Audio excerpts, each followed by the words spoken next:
Assalamualaikum warahmatullahi wabarakatuh. Alhamdulillahi rabbil alamin. Wassalatu wassalamu ala ashrafil mursalin. Nabiyyina wa maulana Muhammadin wa ala alihi wa sahbihi ajma'in. Wa ashhadu an la ilaha illallah wahdahu la syarika lah. Wa ashhadu anna Muhammadan abduhu wa rasuluh. Sallallahu alaihi wa ala alihi wa sahbihi wa sallama tasliman katsira. Thumma amma ba'd. Alhamdulillah, kembali kita melanjutkan kajian rutin membaca buku Umdatul Ahkam yang diselenggarakan oleh Takmir Masjid Al-Marhamah Candi Gebang, Yogyakarta. Dan pembahasan terakhir yang kita kupas adalah seputar masalah adab sahur. Ada dua hadis yang dibawakan oleh penulis yang dua-duanya berasal dari Anas bin Malik radhiyallahu anhu. Hadis yang pertama berisi motivasi untuk sahur, karena sahur itu berkah. Dan hadis yang kedua berisi tentang waktu sahurnya Nabi Sallallahu Alaihi Wasallam. Yang kedua adalah waktu sahurnya Nabi Sallallahu Alaihi Wasallam.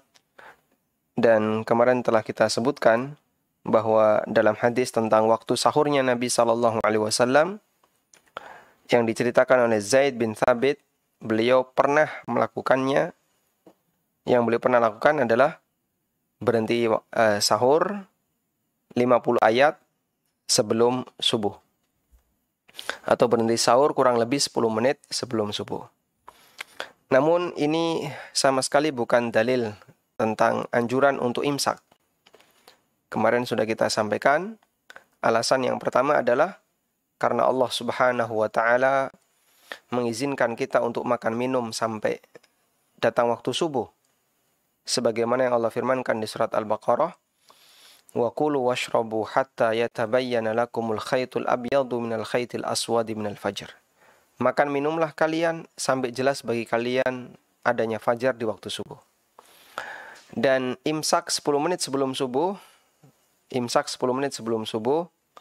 dengan bentuk melarang seseorang untuk mengkonsumsi apapun, jelas itu sesuatu yang tidak benar. Yang kedua, mayoritas sahurnya Nabi Sallallahu Alaihi Wasallam, sebagaimana disebutkan dalam beberapa riwayat yang lain, beliau sahur mepet dengan waktu subuh. Dan itu juga praktek sahurnya para sahabat. Sehingga apa yang diceritakan oleh sahabat Zaid ibnu Thabit, bahwa Nabi SAW berhenti sahur 50 ayat sebelum adzan subuh. Wallahu ta'ala alam. Ini sifatnya hanya qadiyatul ain. Sifatnya qadiyatul ain. Sifatnya kejadian yang insidental. Artinya bukan rutinitas beliau Sallallahu Alaihi Wasallam. Dan itu bisa kita lihat pertanyaan Anas bin Malik. Anas tanya kepada Zaid. Padahal dua-duanya sahabat. Anas dekat dengan Nabi SAW, Zaid juga sahabat Nabi SAW. Dan Anas lebih dekat dibandingkan Zaid. Anas lebih dekat dengan Nabi SAW dibandingkan Zaid. Karena Anas bin Malik radhiyallahu anhu, khadimun Nabi SAW, adalah pelayannya Rasulullah Sallallahu Alaihi Wasallam. Karena itulah hadisnya Anas dalam buku-buku hadis lebih dominan dibandingkan hadisnya Zaid bin Thabit. Nah, ketika Anas tanya kepada Zaid, berarti pada waktu itu Anas nggak ikut. Yang ikut sahur bersama Nabi SAW adalah Zaid. Lalu Zaid cerita, salah satu kesempatan sahur bersama Nabi SAW. Padahal beliau juga punya kesempatan sahur bersama sahabat-sahabat yang lain. Namun di sini Zaid bin Thabit yang berkesempatan, dan Anas tanya kepada Zaid mengenai pengalaman sahurnya bersama Nabi Sallallahu Alaihi Wasallam. Tayyib. Sehingga jamaah yang dimuliakan Allah, kejadian ini sifatnya sekali lagi adalah waqa'atul ain, kejadian yang sifatnya insidental, sehingga dia tidak menyeluruh. Artinya tidak selalu seperti itu sahurnya Nabi Sallallahu Alaihi Wasallam.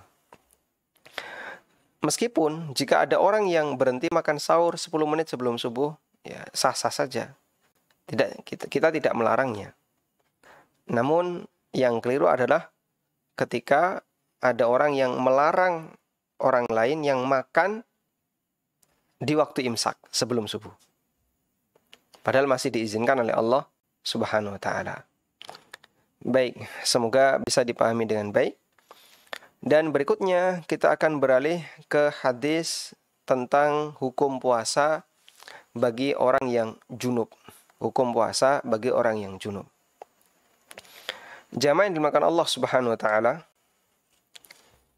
junub itu ada banyak sebab. Dan ada junub, ada sebab junub. Ini dua hal yang berbeda. Ada junub, ada sebab junub. Junub itu apa? Junub adalah kondisi di mana seseorang berada di posisi hadas besar. Hadas besar disebabkan karena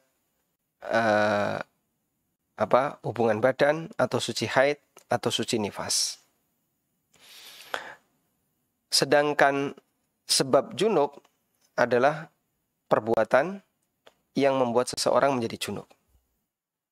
Baik. Sehingga di sini perlu kita bedakan antara sebab junub dengan status junub. Sebab junub dengan status junub. Aisyah radhiyallahu anha dan Ummu Salamah radhiyallahu anhu menceritakan anna Rasulullah sallallahu alaihi wasallam kana yudrikuhul fajru wa huwa junubun min ahlihi. Rasulullah sallallahu alaihi wasallam masuk waktu subuh sementara beliau dalam kondisi junub min ahlihi karena berhubungan badan dengan istrinya. Tsumma yaghtasilu wa yasumu. Lalu beliau mandi dan beliau berpuasa. Dalam riwayat yang lain dari Aisyah radhiyallahu anha dan Ummu Salamah atau dari Ummu Salamah radhiyallahu anha, yas'aluha 'anir rajuli yusbihu junuban anna Marwan arsalahu ila Ummi Salamah. Yas'aluha 'anir rajuli yusbihu junuban ayasumu. Bahwasanya Marwan bin Hakam, salah satu khalifah Bani Umayyah, pernah menulis surat disampaikan kepada Ummu Salamah radhiyallahu anha. Marwan bertanya kepada Ummu Salamah tentang seorang lelaki yang masuk waktu subuh dalam kondisi junub. Ayasumu, apakah dia boleh berpuasa? Faqalat, kemudian kata Ummu Salamah, kana Rasulullah sallallahu alaihi wasallam yusbihu junuban min jima'in la min hulmin thumma la yuftiru wa la yaqdi. Nabi SAW masuk waktu subuh disebabkan hubungan badan, bukan karena mimpi basah. Kemudian beliau la yuftir, beliau tidak membatalkan puasanya, wa la yaqdi, dan tidak mengqadha puasanya. Artinya Nabi SAW tetap puasa dan beliau nilai puasa itu sah dan tidak batal. Sehingga tambahan ini terdapat penjelasan yang lebih tegas lagi bahwa Rasulullah SAW dalam hal ini junub disebabkan karena beliau melakukan hubungan badan. Baik, sekarang kita akan berbicara tentang sebab junub. Sebab junub yang dialami oleh manusia itu ada dua. Pertama, ada yang disengaja oleh manusia, dan yang kedua ada yang di luar kesengajaan manusia. Kita ulang bahwa sebab junub yang dialami oleh manusia ada dua. Ada yang disengaja, ada yang tanpa sengaja. Yang disengaja bentuknya adalah melakukan hubungan badan. Yang kedua, istimna, mengeluarkan mani secara paksa. Bahasa lainnya onani. Ini sebab junub yang disengaja. Yang tidak disengaja, pertama mimpi basah, yang itu murni di luar kesengajaan manusia karena orang yang tidur dia tidak melakukan apapun, atau dia tidak dinisbahkan apapun terhadap perbuatannya. Yang kedua adalah mengalami haid atau nifas. Sehingga di sana ada sebab junub yang disengaja dan ada sebab junub yang tidak disengaja. Untuk sebab junub yang disengaja, jika dilakukan setelah masuk subuh, maka batal puasanya. Baik hubungan badan ataupun onani. Kita ulang, sebab junub yang dilakukan dengan sengaja, jika dikerjakan setelah masuk waktu subuh, maka batal puasanya, ya, baik hubungan badan maupun onani. Yang kedua, junub yang tidak disengaja.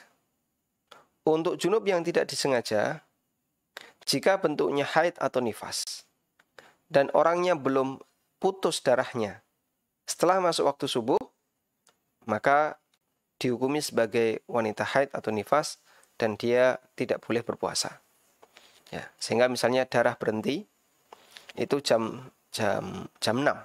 Ya. Jam 6 seorang wanita yang dia mengalami haid, jam 4 pagi dia bangun, darah masih keluar. Jam 5 dia periksa, darah masih keluar. Begitu jam 6 diperiksa, sudah nggak ada darah.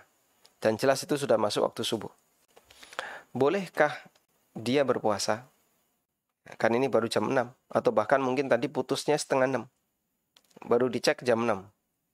Jawabannya nggak boleh. Karena dia sudah memasuki 1 hari puasa itu, meskipun hanya sebagian kecil, dalam kondisi haid, dan wanita haid tidak boleh berpuasa. Yang ketiga, dia mengalami sebab junub yang tidak sampai membatalkan puasa, yaitu mimpi basah. Sebab junub ini tidak sampai membatalkan puasa, yaitu mimpi basah, baik dilakukan sebelum subuh maupun setelah subuh, sama sekali tidak mempengaruhi status puasa seseorang, sehingga puasanya tetap sah. Maka orang yang mimpi basah, misalnya tidur setelah subuh lalu mimpi basah, atau tidur setelah zuhur kemudian mimpi basah, ini sama sekali tidak mempengaruhi keabsahan puasanya. Wallahu ta'ala alam. Baik. Kemudian bagaimana dengan makna hadis Nabi SAW bahwasanya beliau menjumpai waktu subuh dalam kondisi junub? Baik, tadi kita sudah bedakan antara sebab junub dan status junub. Nabi SAW melakukan sebab junub sebelum subuh, yaitu jima, hubungan badan. Dan beliau dalam kondisi junub sampai masuk waktu subuh. Sehingga ketika subuh sudah dikumandangkan azan, Rasulullah SAW belum mandi. Taib. Kalau kita bisa membedakan antara sebab junub dengan junub, insya Allah kita bisa memahami ini. Yang menyebabkan puasa batal adalah melakukan sebab junub setelah masuk subuh. Sedangkan yang bentuknya tidak disengaja, atau jika sebab junubnya dilakukan sebelum subuh, lalu ya dia tetap bertahan junub sampai masuk waktu subuh, maka ini tidak memberikan pengaruh apapun terhadap keabsahan salat atau keabsahan puasa. Wallahu ta'ala alam. Sehingga Rasulullah SAW ketika itu beliau dalam kondisi atau melakukan sebab junub sebelum subuh, lalu beliau bertahan tidak mandi, ya, sampai masuk waktu subuh beliau mandi. Nah, kemudian hadis ini dalil bahwa bukan syarat sah puasa orang harus suci dari hadas besar. Karena Nabi SAW dalam kondisi junub, ya, beliau berpuasa. Karena itu, jika ada kasus, ya, ada orang yang tidur setelah subuh. Biasanya kan orang kalau setelah subuh Ramadan itu bawaannya ngantuk. Dia sahur, setelah sahur bersih-bersih, berangkat ke masjid. Kemudian dengerin kultum sambil ketiduran, ya. Begitu Assalamualaikum warahmatullah, langsung bangun. Masya Allah, ya. Sehingga di antara doa yang bisa menyebabkan orang nggak ngantuk adalah membaca Subhanakallahumma bihamdika asyhadu an la ilaha illa anta astaghfiruka wa atubu ilaik. Begitu makmum dengar itu, wah langsung mereka seger. Itu doa penghilang ngantuk ya. Akhirnya dia ngantuk, kemudian selesai kultum dia pulang lanjut tidur. Terus mimpi basah. Baik keinget mimpinya maupun tidak keinget. Kemudian setelah itu dia ngantor. Dia ngantor sampai menjelang zuhur dia ingat kalau tadi belum mandi. Belum mandi keramas. Akhirnya dia mandi keramas di kantor. Baik. Padahal dia berpuasa. Boleh nggak kayak gini? Boleh. Kenapa boleh? Karena bukan salah satu di antara syarat puasa, bukan termasuk syarat puasa, orang itu harus suci dari hadas besar. Wallahu a'lam. Karena itulah puasa orang yang junub hukumnya sah. Bahkan kata Al-Wazir Ibnu Hubairah dan juga An-Nawawi bahwasanya ulama sepakat junub bukan syarat sah puasa. Nah, kemudian hadis ini dalil bolehnya mengakhirkan mandi junub dan tidak harus disegerakan. Dan kemarin sudah kita singgung tentang itu. Dikiaskan dengan orang yang junub adalah wanita yang mengalami haid ketika dia sudah putus darahnya. Dan dia melihat suci sebelum subuh. Maka dia wajib berpuasa bersama masyarakat yang lain meskipun dia belum mandi kecuali setelah terbitnya fajar. Sehingga wanita melihat, misalnya jam 4 dicek, oh sudah berhenti darahnya. Nah, akhirnya dia sibuk nyiapin sahur untuk suami dan anak-anaknya. Selesai disiapin, dia ikut makan sahur karena mau berpuasa. Ya. Begitu dia selesai sahur, cuci-cuci, adzan subuh. Padahal belum mandi, bersih haid. Karena haidnya baru selesai putus pagi ini. Bolehkah wanita ini berpuasa? Jawabannya boleh. Karena sebab junubnya terjadi sebelum subuh. Wallahu ta'ala alam. Baik, untuk selanjutnya kita akan membaca hadis tentang orang yang lupa ketika berpuasa. Dari sahabat Abu Hurairah radhiyallahu anhu, Nabi SAW bersabda, "Man nasiya wa huwa shaim."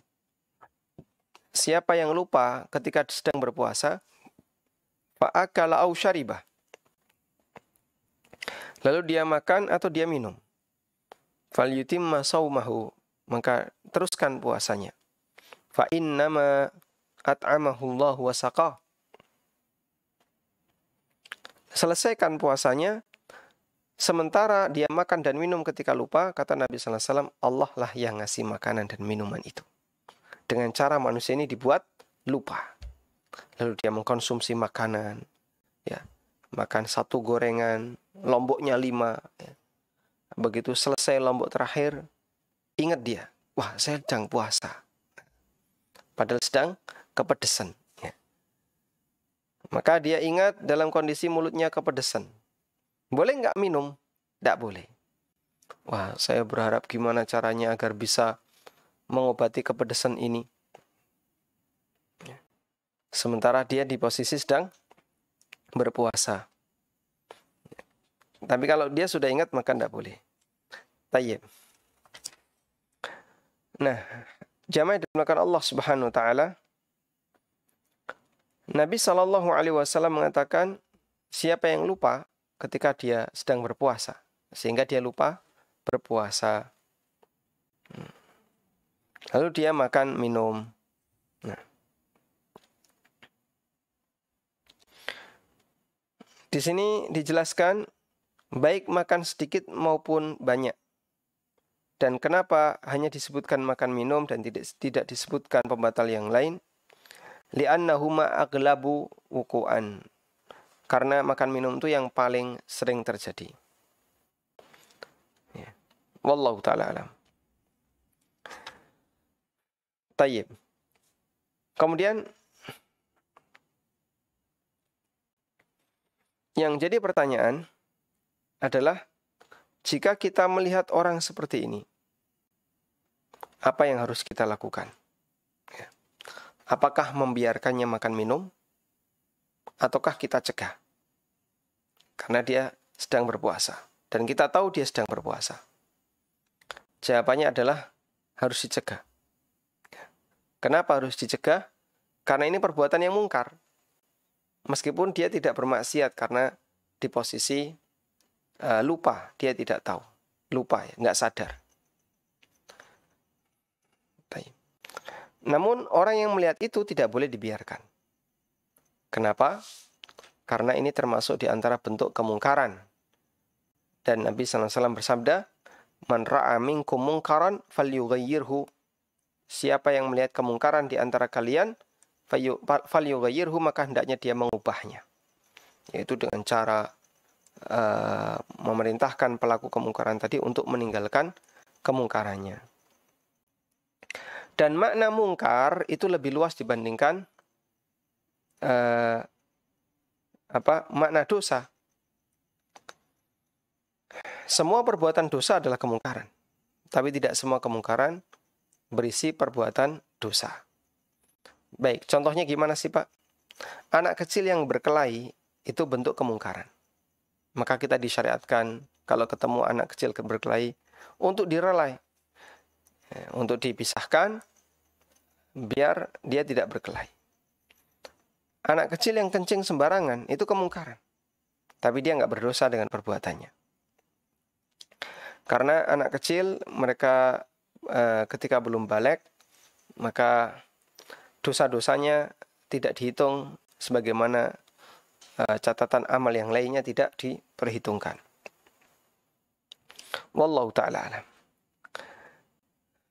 Tayyib.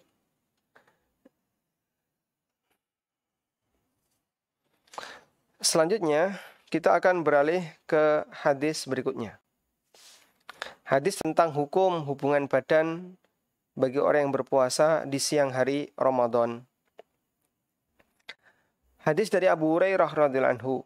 Beliau menceritakan, "Bainama nahnu julusun 'inda Nabi sallallahu alaihi wasallam, id ja'ahu rajulun faqala ya Rasulullah halaktu." Ketika kami sedang duduk di dekat Nabi sallallahu alaihi wasallam, tiba-tiba datang seseorang. Lalu dia mengatakan, "Ya Rasulullah, saya binasa." Qala malaka, apa yang terjadi? Qala waqa'tu 'ala imra'ati. Saya melakukan hubungan badan dengan istriku. Wa ana sha'im, padahal saya sedang puasa Ramadan. Ya. Wa fi riwayatin, dalam riwayat yang lain, asabtu ahli fi Ramadan. Asabtu ahli fi Ramadan. Saya menggauli istriku di bulan Ramadan. Faqala Rasulullah sallallahu alaihi wasallam, kemudian Nabi sallallahu alaihi wasallam bersabda, "Hal tajidu raqabatan tu'tiquha?" Kamu punya budak enggak yang bisa kau merdekakan? Qala la. Ya. Orang ini mengatakan, saya enggak punya. Ya. Dan dia termasuk orang yang miskin, enggak punya budak. Qala fahal tastati'u an tasuma syahraini mutatabi'ain?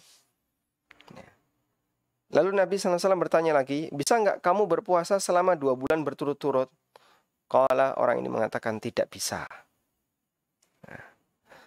Kemudian Nabi SAW bersabda lagi, fahal tajidu it'ama sittina miskinan? Qala la. Kemudian Nabi SAW bertanya lagi, apakah kau punya kemampuan untuk memberikan makan kepada 60 orang miskin? Dia mengatakan tidak. Qala famakathan nabiyyu sallallahu alaihi wasallam baina nahnu ala dzalika utiyan nabiyyu sallallahu alaihi wasallam bi arakin fihi tamrin wal araq al miktal. Qala aina as-sa'il? Qala ana. Qala khudh hadha fatasaddaq bihi. Kemudian Nabi SAW ketika menyebutkan beberapa kafarah tadi, membebaskan budak, puasa 2 bulan berturut-turut, kemudian sedekah kepada 60 orang miskin, ternyata orang ini nggak ada yang bisa semuanya. Ya, pas di saat yang sama, ada orang yang memberikan hadiah kepada Nabi sallallahu alaihi wasallam segantang kurma. Lalu beliau bertanya, "Aina sa'il?" Mana yang orang yang tanya tadi? Ya. Kemudian orang tadi mengatakan, "Saya ya Rasulullah." Qala, kemudian Nabi sallallahu alaihi wasallam bersabda, "Khudh hada." Silahkan segantang kurma ini kamu bawa, fatasaddaq bihi, sedekahkan kepada orang-orang di sekitarmu. Faqala ar-rajul, kemudian orang itu bertanya, "Ala afqara minni ya Rasulullah?" Apakah harus kepada orang yang lebih fakir dibandingkan aku ya Rasulullah? Fallahi ma baina labataiha yuridul harrataini ahlu baitin afqaru min ahli baiti. Lalu orang itu mengatakan, demi Allah, di antara dua bukit ini tidak ada keluarga yang lebih fakir dibandingkan keluargaku. Fadhahika Rasulullah SAW hatta badat anyabuhu thumma qala at'imhu ahlak. Kemudian Nabi SAW ketawa sampai terlihat gigi taring beliau. Thumma qala, kemudian beliau bersabda, at'imhu ahlaka. Ya. Berikan kepada keluargamu. Nah, wallahu ta'ala alam. Baik, yang kita bahas di sini adalah kafarah bagi orang yang melakukan hubungan badan di siang hari bulan Ramadan. Padahal dia sedang melakukan puasa wajib Ramadan. Maka kafarahnya adalah pertama membebaskan budak, yang kedua puasa 2 bulan berturut-turut, yang ketiga memberi makan 60 orang miskin. Nah. Kemudian Nabi SAW ketika tanya 3 hal ini kepada salah seorang sahabat yang melakukan hal yang tadi disebutkan, yaitu hubungan badan di siang hari bulan Ramadan. Ternyata dia sama sekali tidak mampu, dan bahkan dia mengakui dia adalah orang yang paling fakir di kampungnya. Nah, jamaah yang dimuliakan Allah Subhanahu wa taala, dalam kasus ini Rasulullah Sallallahu Alaihi Wasallam menggugurkan hukuman dari penanya, ya, karena tidak ada satupun yang mampu untuk dia lakukan. Nah, kemudian yang jadi pertanyaan, apakah bayar kafarahnya menjadi gugur? Ya. Karena ketika yang ditanya ini nggak bisa, oleh Nabi SAW malah dikasih kurma, silakan kasihkan ke keluargamu, karena keluargamu membutuhkan. Dan Nabi SAW tidak minta kepada dia untuk datang lagi. Maka ini menunjukkan bahwa jika ada orang yang punya kewajiban kafarah, tapi dia tidak sanggup melakukannya, dan dia sudah sudah berusaha tapi tidak sanggup melakukannya, maka tidak ada kafarah baginya, sebagaimana disebutkan dalam hadis ini. Wallahu ta'ala alam. Baik, jamaah yang dimuliakan Allah Subhanahu wa taala, tentang urutan bayar kafarah hubungan badan di siang hari bulan Ramadan, tadi yang disebutkan adalah membebaskan budak, memakan atau memberi atau berpuasa selama 2 bulan berturut-turut. Baru yang ketiga adalah memberi makan kepada 60 orang miskin. Nah, yang jadi pertanyaan begini, ini sifatnya urutan ataukah pilihan? Sifatnya urutan ataukah pilihan? Sebagian ulama ada yang mengatakan ini bersifat urutan, dan sebagian lain mengatakan ini bersifat pilihan. Pernah satu ketika ada orang istana, ya, di salah satu kerajaan Muslim, yang dia melakukan hubungan badan di siang hari bulan Ramadan. Akhirnya tanya kepada Syekh. Lalu Syekh ini memberikan fatwa, Anda harus puasa 2 bulan berturut-turut. Loh, kok bisa? Padahal kan urutannya membebaskan budak, puasa 2 bulan berturut-turut, Baru yang ketiga memberi makan 60 orang miskin. Lalu dijawab oleh Syekh, kalau saya jawab bebaskan budak, ya, maka nanti tidak akan bisa menghalangi perbuatannya. Karena ini orang kerajaan, punya banyak budak, sehingga ringan saja dia lepaskan budaknya, bebaskan budaknya, terus nanti melakukan hubungan badan lagi di siang hari bulan Ramadan, tidak memberikan efek penghentian terhadap kesalahan ini. Karena itulah ulama tadi memberikan fatwa, kalau begitu Anda harus berpuasa 2 bulan berturut-turut. Sehingga dia merasa keberatan. Nah, di saat itulah akan ada efek jera yang dialami oleh pelaku. Wallahu ta'ala alam. Tayyib. Demikian yang mungkin bisa kita singgung di kesempatan kali ini. Dan kita masih punya waktu kurang lebih 15 menit. Bagi para jamaah Masjid Al-Marhamah, jika ingin menyampaikan sesuatu kami persilahkan.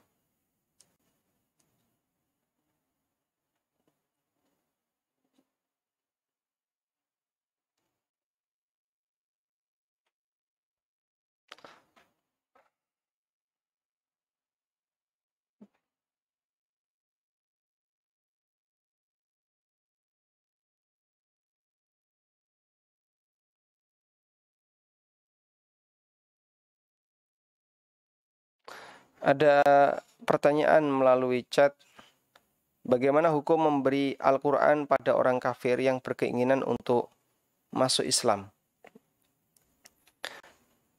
Terdapat sebuah hadis, Nabi SAW melarang seorang Muslim untuk masuk ke negeri kafir dengan membawa Al-Quran. Maksudnya adalah membawa mushaf. Karena dikhawatirkan nanti kalau mushaf dipegang oleh mereka, maka akan dilecehkan. Baik, kemudian bagaimana kalau misalnya ada orang yang ingin masuk Islam, kemudian dia ingin belajar Al-Quran? Masya Allah, bagus sekali. Namun, sebaiknya tidak dilepas begitu saja, tapi dibimbing.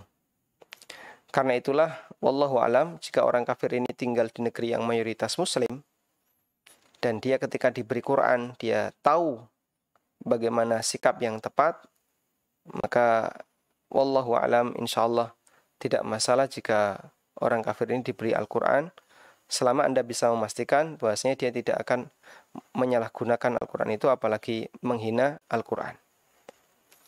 Wallahu alam. Ada seorang ibu yang bertanya, saya punya anak 3, selama hamil saya benar-benar kepayahan sampai tidak bisa puasa sama sekali. Selama menyusui pun demikian. Sudah saya bayar fidyah, apakah harus qada puasa juga? Ulama khilaf dalam masalah ini. Tentang wanita melahirkan atau wanita menyusui sehingga dia tidak berpuasa Ramadan. Apakah perlu qada ataukah perlu fidyah? Ada khilaf dalam masalah ini. Dan secara pribadi saya lebih menguatkan pendapat bahwa wanita hamil atau menyusui yang tidak berpuasa, maka nanti diqadha di hari yang lain semampunya. Sehingga kalau tahun pertama setelah lahiran ternyata dia nggak mampu, maka bisa ditunda di kesempatan yang lain. Nah, jadi kerjakan semampunya. Namun jika dia sudah bayar fidyah, berarti memilih pendapat yang mengatakan cukup bayar fidyah saja, maka insya Allah apa yang dilakukan sudah menggugurkan kewajibannya. Wallahu a'lam.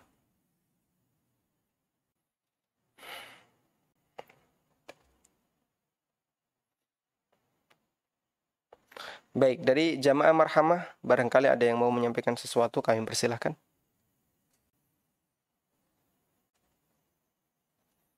Assalamualaikum, waalaikumsalam. Jika seseorang telah wudhu lalu dia makan, apakah harus kumur-kumur atau langsung sholat saja ketika ingin sholat? Dianjurkan untuk gosok gigi. Nabi SAW bersabda, laula an asyukka ala ummati la amartuhum bisiwaki inda kulli shalah. Andai kan tidak memberatkan umatku, niscaya aku perintahkan mereka untuk gosok gigi setiap kali sholat.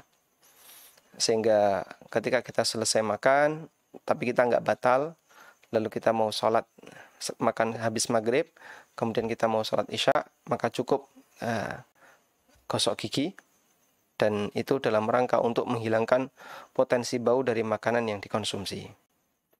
Tapi ini sifatnya anjuran dan tidak wajib. Wallahu a'lam.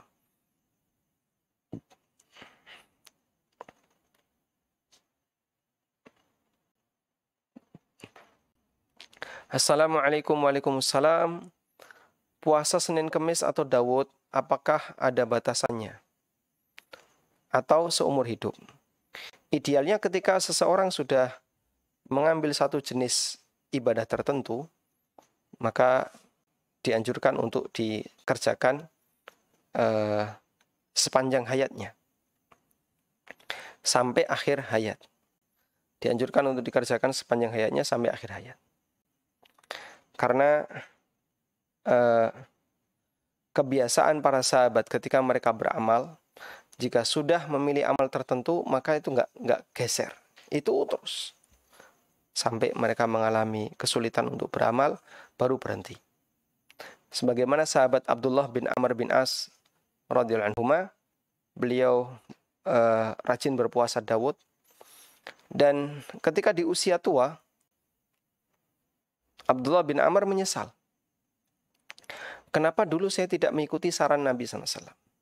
Yang beliau minta agar beliau berpuasa 3 hari setiap bulan. Tapi Abdullah bin Amr bin As inginnya lebih dari itu. Namun kemudian setelah dipilihkan Nabi SAW, silakan puasa Daud, dia kerjakan terus sampai mendekati ajalnya. Baru setelah itu dia menyesal, kenapa dulu nggak pilih sarannya Nabi SAW, yaitu puasa 3 hari tiap bulan, sehingga terasa lebih ringan di usia tua. Wallahu a'lam. Assalamualaikum warahmatullahi wabarakatuh. Waalaikumsalam warahmatullahi wabarakatuh. Apakah puasa mutih dan puasa wedalan, yaitu hari kelahiran, itu ada sunnahnya dari Nabi SAW? Bagaimana hukumnya bila puasanya itu diniatkan untuk mendapatkan ilmu kanuragan? Baik. Pertama, untuk puasa mutih, apakah disunnahkan Nabi SAW? Jawabannya tidak disunnahkan oleh Nabi SAW. Karena Nabi SAW tidak punya makanan yang berwarna putih mulus seperti nasi yang kita miliki sekarang. Gandum karena dulu cuma ditumbuk, ketika dimasak ya mungkin masih ada kuning-kuningnya. Kurma warnanya gelap. Dan beberapa makanan yang lainnya tidak kita jumpai beliau di zaman itu. Ada nasi yang itu merupakan makanan pokok penduduk setempat. Sehingga wallahu ta'ala alam, dalam kasus ini puasa mutih hukumnya dilarang karena Islam tidak mengajarkan model puasa seperti ini. Apalagi jika tujuannya adalah dalam rangka untuk mencari ilmu kanuragan. Jadi kita berpuasa untuk Allah, mengharap pahala dari Allah Subhanahu wa ta'ala. Jika tujuannya untuk mendapatkan ilmu dan seterusnya, yang itu kemudian dibimbing oleh seorang guru, ya, maka bisa jadi di situ adalah ada sisi sihir, ya.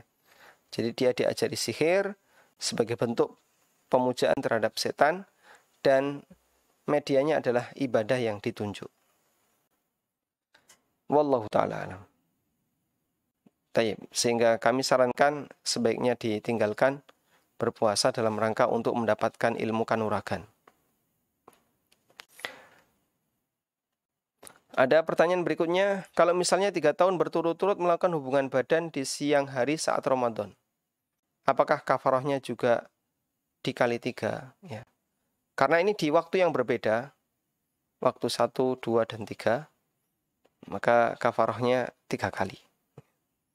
Kafarahnya 3 kali, karena ini Ramadan tahun pertama, Ramadan tahun kedua, Ramadan tahun ketiga.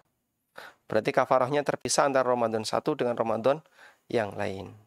Sehingga jika dia ingin puasa 2 bulan berturut-turut, ya tinggal dikalikan 3, ya, karena 3 tahun berturut-turut, maka nanti dia berpuasa 2 bulan berturut-turut, 1, terus istirahat, puasa lagi selama 2 bulan berturut-turut, dan begitu seterusnya. Itu jika dia mampu untuk melakukannya. Wallahu a'lam. Assalamualaikum. Waalaikumsalam. Bagaimana puasa Senin dan Kamis? Apa boleh digabung dengan puasa bayar? Maksudnya puasa qadha. Wallahu a'lam. Pendapat yang lebih kuat bahwa puasa wajib baik dilakukan di bulan Ramadan maupun ketika qadha, dia tidak boleh digabungkan niatnya dengan yang lain. Sehingga fokus mengerjakan puasa wajib itu saja. Sebagaimana ketika kita puasa Ramadan, di bulan Ramadan, kita fokus dengan puasa Ramadan. Sehingga tidak mikir, ini sekalian saya niatkan Senin Kamis. Padahal dia nggak punya kebiasaan puasa Senin Kamis. Maka yang seperti ini sebaiknya dia lakukan puasa fokus dengan puasa wajibnya, dan dia tidak bercabang niatnya dengan puasa sunnah yang lain. Wallahu a'lam.